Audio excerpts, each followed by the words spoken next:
Good evening and hope you're well. Liverpool 2, Monaco 3, pre-season at Anfield underway. Sellout crowd 64,000 and it was a bright 45 minutes from Liverpool. Looking very, very impressive. Alisson back in goal, Virgil van Dijk's for starts and the young kid Dwight at the side of Virgil van Dijk. Impressive yet again for 18 years old. He's a baby Virgil, that's for sure. And it's a shame this young kid's going to go out on loan. Jeremy Frimpong, why did we sign him? Can somebody answer this question for me, please? Why did we sign him? Kostas Tsimikas, he couldn't get a game at Roma, yet Liverpool bring him back. Are we a club of sentimentality or what? He's not good enough. Jesus, tonight.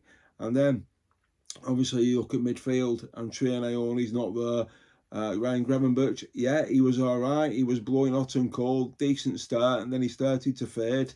But, I'm not going to dig Grav out. He will get better. And don't forget, these guys have only been back at it 2 weeks.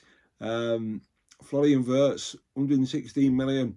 I know how good this guy is. People are still mourning that he's not producing enough, but you've got to give him time. I think you'll see the best of him under Andoni Iraola. And he also set up, along with Cody Gakpo, Alexander Isak, he took his goal exceptionally well on 16 minutes. 1-0 Liverpool, great goal, great finish. That's why they paid 135 million for him. So the duo, 241 million, Alexander Isak, Florian Wirtz, both on the score sheet. And then Cody Gakpo does what Cody Gakpo does. Extremely predictable. The sooner he goes to Spurs, the better for me. Obviously, nothing personal, but he's just not cut out to be a Liverpool player. He's too predictable. He's too easy to read. You know what he's going to do before he even does it. You can tell Monaco second half were a week ahead of Liverpool in pre-season. Obviously, Liverpool go in 2-1 up. Virgil van Dijk give a silly penalty away, and it was soft, but it was a penalty. The referee was lenient, basically. No yellow card shown in the first half because it was pre-season. But Liverpool go in 2-1, second half. Come out for the second half. Endo at centre-back, and he ain't a centre-back. He's not tall enough. Mamardashvili in goal, still shaky for me, but I'm not going to dig Mamardashvili out. He is a good goalkeeper. Working with a new coach, so these things take time. He did pull off some decent saves, but before he could blink, it was 2 apiece. And basically, another 3 changes made by Andoni Iraola, and then another 6. So basically, all 11 outfield players changed. In the last 15 minutes, we saw Federico Chiesa, and I'm sorry, but you can't do it. You can't affect a game in 15 minutes. You're either going to give Chiesa full 45 minutes, get some minutes in his legs, or you're going to move him on. If you don't like him, tell him to his face. Stop taking the piss out of the guy, because that's what you're doing, basically, for me. But, I'm a Chiesa fan, and I know how good he was and what he's got in his locker, so he can play left wing, right wing, and he can play across the front 3, as I've said previously. But let's look at it, guys. It's simple as this. The second half, the drop-off was massive again. It was deja vu. It was Leeds United in the US all over again. Liverpool were 2-1 up and they lose 3-2. It's the second game we've lost after being in front, and it's not looking good going into the new season. Right? The thing is, Liverpool have brought one centre-back in, and the fallout yesterday on social media was an head loss. Why we bringing a guy in on loan who can play centre-back and right-back? Well, I'll tell you what, if you saw it your second half, you can see why they brought him in, because he's needed. And they need another one, and they need a right-back, somebody who can play right-back. So it could end up being a smart piece of business.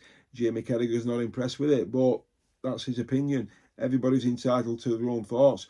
But my biggest concern is, if you look at the first half, and then you look at the second half, it's night and day. The second 11 is simply not good enough. And if that's your starting 11, what played in the first half, obviously it's the young kids, so they're not going to be there. The best 2 midfielders to go alongside Grav is Dominic Szoboszlai and Trey Ione. Trey Ione starts ahead of McAllister for me. He really, really does. And Victor Munoz, yeah, he came on in the second half, showed little bits of what he's got. He's got the pace, he's got the trickery. Going to see a lot of him. Ryan Gamoa was brilliant yet again. For his age, it's frightening how good this kid's going to be. It really, really is. But the main thing is, the main talking point here is, can you honestly say out there, guys, any of you, you're happy with the full squad depth going into this season? If you're happy with the depth of squad going into this season, I'll tell you what, you're easily pleased, because I ain't. And I asked you, there's a poll on there, but I'm going to ask you now, where are Liverpool going to finish this season? Will they finish champions? Will they finish in the top 6? Will they finish outside the top 6? Will they finish in Champions League places? Will they finish in mid-table? Or will they finish in the bottom half? Right, so there's your options. Now, you be honest, I'm going to put that poll up on the channel as well on Spine Clock TV. You tell me where you think Liverpool will finish. And the thing is, I don't know if you saw the video, it's been out. Virgil was interviewed in the mix zone, you know, and he said it's his first game back and they're still working on things, and he's happy with the manager and how things are going with the training, the intensity of it, and you could see that in the first half. But the thing is, there was a clip while he was talking to the press in the mix zone. 2 people walked past him. One was Antonio Iola, and the person alongside him was Richard Hughes. So, now, what are they doing? What are they talking about? Who are they talking about? Are they working on Mbappe? Are they working on Mbaye? Are they working on Barcola? Are they working on Zidane? Is Jed Spence off the table? Is Adam Wharton off the table? You know, because I've been reading things that Arsenal are circulating around Barcola as well. So if Liverpool don't get this done, it wouldn't surprise me if it gets hijacked. But the thing is, Liverpool need signings in the next 2 weeks. And the young kids here at Liverpool now, if you're not good enough, move them on. Second half, I'll give you a reason why. Great reception for Harvey Elliott after the last 12 months he had, which was horrific. It was horrendous for a pro footballer, the way it went at Villa. Some loans work out, some loans don't. This is why the signing of Ronald Araujo from Barcelona, basically, if it works out, it's a great signing. He's worth 55 million, and they can sign him, right? If it doesn't work out, they've not blown the transfer budget. All they've done is pay his wages, so it could work out a very clever signing. But it's obvious, it's as clear as it's going to go dark tonight. Liverpool need bodies through the door, and they need them within the next 2 weeks. But for that to happen, people have to go. Now, who are you going to get rid of? The sooner Cody Gakpo's on that bus to London, the better. Sooner he's shipped out, and Curtis Jones wasn't in the squad today because of an hip injury, right? Apparently. So, Curtis Jones, I think the reason he wasn't in the squad is because he's on his way to Italy. He's going to Inter Milan, hopefully.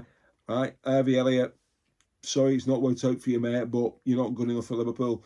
We're not going to contest the league or the Champions League with Curtis Jones, Harvey Elliott in midfield, Alexis McAllister. We're not. We need better players in now.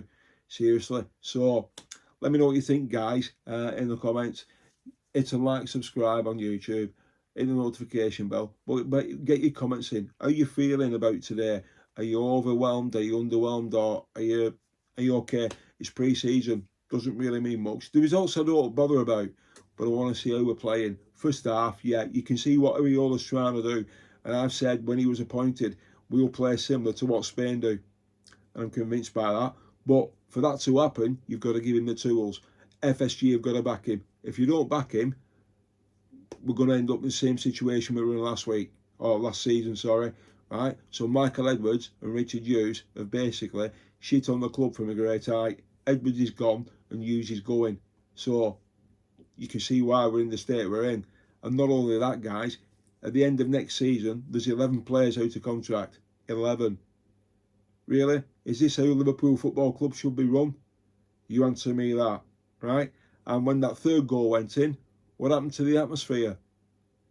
You could hear a mouse fart. Yep, the atmosphere, shite again. And I said my piece on that yesterday, and I got pelters for it today on TikTok. Why? Because I speak my mind and I tell the truth. I've seen it. Anfield's nowhere near as good as it was in the 70s. I'm telling you, that was a racket. That was Anfield. That won't go there now. They don't write for fucking sing. So it's just saying 3 songs all the time. And every 20 minutes, clapping for Diogo Jota. That's fine. But are we going to do that every season again? All season again now, every 20 minutes? We're not going to forget him. He's got a memorial outside in the ground. You know, so we don't have to clap now every 20 minutes. We've done it. We've paid our respects that way.